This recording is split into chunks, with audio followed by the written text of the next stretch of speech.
విశాఖలోని Rushikonda beach blue fog పునరుద్ధరణపై రాష్ట్ర పర్యాటక సాంస్కృతిక సినిమాటోగ్రఫీ మంత్రి కందుల దుర్గేష్ సంతోషం వ్యక్తం చేశారు. బ్లూ ఫాగ్ సర్టిఫికేట్ను తీసుకురావడంలో కృషి చేసిన జిల్లా యంత్రాంగానికి ధన్యవాదాలు తెలిపారు. దేశంలో 13 బ్లూ ఫ్లాగ్ బీచ్లు ఉంటే ఆంధ్రప్రదేశ్లో రుషికొండ బీచ్లో ఒకటి ఉండటం ఆనందంగా ఉందని మంత్రి చెప్పారు. విశాఖపట్నం పర్యటనలో భాగంగా మంత్రి కందుల దుర్గేష్ రుషికొండ బీచ్ను సందర్శించి బ్లూ ఫ్లాగ్ను ఎగురవేశారు. ఆంధ్రప్రదేశ్లో 974 కిలోమీటర్ల దూరం ఉంది. ఇక పర్యటనలకు ఆకర్షించేలా బీచ్ షాట్స్ను సిద్ధం చేస్తున్నాం. త్వరలోనే అంతర్జాతీయ ఫుడ్ స్టాల్ను ఏర్పాటు చేసి స్థానికులకు ఇబ్బందులు లేకుండా చర్యలు తీసుకుంటామని మంత్రి చెప్పారు.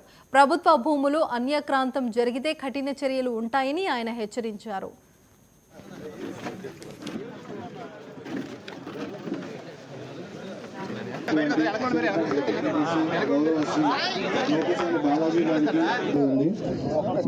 మనకి ఈ బ్లూ ఫ్లాగ్ గుర్తింపు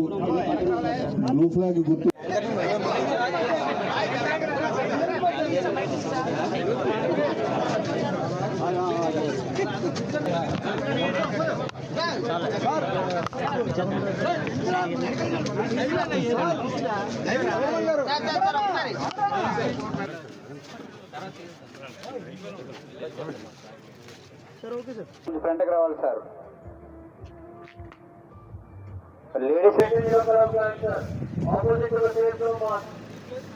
ఋషికొండ బ్లూ ఫ్లాగ్ బీచ్ని కొద్ది రోజుల గ్యాప్ తోటి పునరుద్ధరించుకునేటువంటి శుభ కార్యక్రమానికి ఈరోజు మళ్ళీ శ్రీకారం చుట్టడం జరిగింది.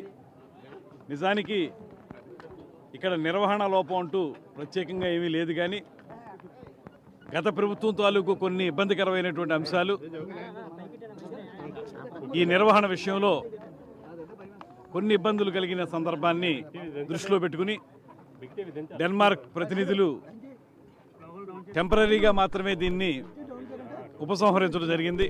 అయితే ఈ ప్రభుత్వం యొక్క కమిట్మెంట్ చూసి కూటమి ప్రభుత్వం పర్యాటక రంగానికి ఏ స్థాయిలో సహకారం అందిస్తుందో గమనించి వారే మళ్ళీ దీన్ని పునరుద్ధరించే కార్యక్రమాన్ని ఇచ్చారు. దానికి సహకరించినటువంటి జిల్లా కలెక్టర్ గారు, వారి యంత్రాంగం, అదేవిధంగా పర్యాటక శాఖకు సంబంధించినటువంటి అధికారులందరికీ కూడా ప్రత్యేకంగా అభినందనలు తెలియజేస్తున్నాను. దాంతోపాటు రాబోయే రోజుల్లో ఏ రకమైనటువంటి ఇబ్బంది లేకుండా మా కమిట్మెంట్ ఏదైతే ఉందో బ్లూ ఫ్లాగ్ని కేవలం ఇక్కడికి మాత్రమే పరిమితం కాకుండా ఈ రాష్ట్రంలో మరిన్ని సముద్ర తీరాల్లో కూడా బ్లూ ఫ్లాగ్ని తీసుకురావాలనే ప్రయత్నం మేము ఏదైతే చేస్తున్నామో దాంట్లో భాగంగా ఋషికొండ బీచ్ బ్లూ ఫ్లాగ్ని కూడా అత్యున్నత ప్రమాణాలతోటి కొనసాగిస్తామనేటువంటి మాటని సందర్భంగా తెలియజేస్తున్నాను. దానికి సంబంధించి గత ప్రభుత్వం తాలూకు విధానాలు కొన్ని లోపభూయిష్టంగా ఉన్నాయనేటువంటి మాట మనకు తెలుసు.